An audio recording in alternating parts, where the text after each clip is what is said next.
بسم اللہ الرحمن الرحیم ولا تکونوا کالذین تفرقوا واختلفوا من بعد ما جاءهم البینات واولئک لهم عذاب عظیم۔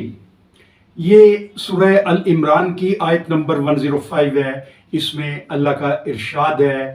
اور نہ ہو جانا تم ان لوگوں کی طرح جو فرقوں میں بٹ گئے اور اختلاف میں مبتلا ہو گئے، اس کے بعد بھی کہ آ چکے تھے ان کے پاس واضح احکام، اور یہی لوگ ہیں جن کے لیے ہے عذاب عظیم۔ اللہ کے نزدیک مسلمانوں میں تقسیم سب سے بڑا جرم ہے، اور یہ جرم اللہ پاک فرماتا ہے یہ شرک ہے، اور شرک ظلم عظیم ہے۔ اللہ تعالیٰ سورہ الاعراف میں فرماتا ہے، اور تقسیم کر دیا ہم نے ان کو زمین میں مختلف فرقوں میں، کچھ ان میں نیک ہیں اور کچھ ان میں مختلف ہیں اس سے، اور آزمایا ہم نے ان کو آسائشوں اور تکلیفوں سے شاید کہ وہ پلٹ آئیں۔ یہ سورہ الاعراف کی آیت نمبر 168 ہے۔ اس کے علاوہ اللہ پاک نے سورہ الانعام میں فرمایا ہے کہ کہہ دو وہ قدرت رکھتا ہے اس پر کہ بھیجے تم پر عذاب تمہارے اوپر سے، تمہارے پاؤں کے نیچے سے، یا بڑھا دے تم کو فرقہ فرقہ کر کے، اور چکھائے مزہ ایک گروہ کو دوسرے گروہ کی طاقت کا۔ دیکھو کس طرح بار بار پیش کرتے ہیں ہم ان کے سامنے اپنی نشانیاں تاکہ وہ سمجھ جائیں۔ فرقوں میں تقسیم ہونا یہ اللہ کا عذاب ہے۔ جب اللہ کسی قوم سے ناخوش ہوتا ہے، اس کی آیات کے اوپر عمل نہیں ہو رہا ہوتا، مذاق اڑایا جا رہا ہوتا ہے، اس سے بغاوت کی جا رہی ہوتی ہے، تو اللہ تعالیٰ اس قوم کو فرقوں میں بانٹ دیتا ہے، اور فرقوں میں بانٹنے کے بعد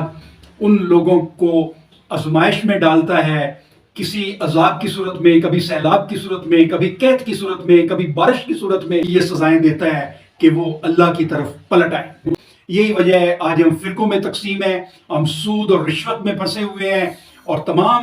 معاشرتی اور سماجی جو برائیاں ہیں وہ ہمارے معاشرے میں جڑ پکڑ چکی ہیں۔ جس وقت برطانیہ یہاں بر صغیر میں آیا، اس نے مغلوں کے دور میں مغلوں کو شکست دے کر انہوں نے ہمیں فزیکلی شکست دی، لیکن کاری ضرب لگانے کے لیے مسلمانوں کے اوپر انہوں نے ہمارے مذہب میں فرقوں کو پروان چڑھایا۔ 1896 سے پہلے یہاں کوئی بریلوی نہیں تھا، 1867 سے پہلے یہاں کوئی دیوبندی نہیں تھا۔ یہ سب بعد کی پیداوار ہیں، اور یہ اس وقت کی پیداوار ہیں جب انگریز یہاں آیا ہے، اس نے ہمارے لوگوں میں فرقے پیدا کر کے ہمیں تقسیم کر دیا ہے۔ اور بھائی اور دوستو، یہ تقسیم حکم ربی نہیں، یہ جو ہمیں فرقوں میں تقسیم کیا گیا ہے یہ اللہ کا عذاب ہے، یہ غیر مسلم قوتوں کی سازش کا نتیجہ ہے کہ ہمیں فرقوں میں تقسیم کیا گیا ہے، اور اس کا رزلٹ یہ نکلا ہے کہ ہم اس وقت عذاب میں مبتلا ہیں۔ اسی طرح آپ دیکھیں کہ 1906 کے بعد جو اہل حدیث فرقہ ہے وہ پروان چڑھا ہے، اس سے پہلے کوئی اہل حدیث نہیں تھا۔ ترکوں کو عربوں سے لڑانے کے لیے ان میں تقسیم پیدا کی گئی، اور ایک نیا فرقہ گھڑا گیا اہل حدیث، جس سے ترکوں اور عربوں کو لڑا کے اس پورے علاقے کے اوپر برطانیہ نے اپنا قبضہ جما لیا۔ اہل حدیث، بریلوی، وہابی، دیوبندی، شیعہ، اس میں تقسیم ہو کے ہم رہ گئے ہیں، اور ہم غالب سے مغلوب ہو گئے ہیں۔ ہم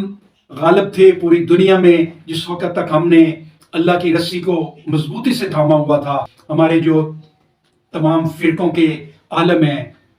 وہ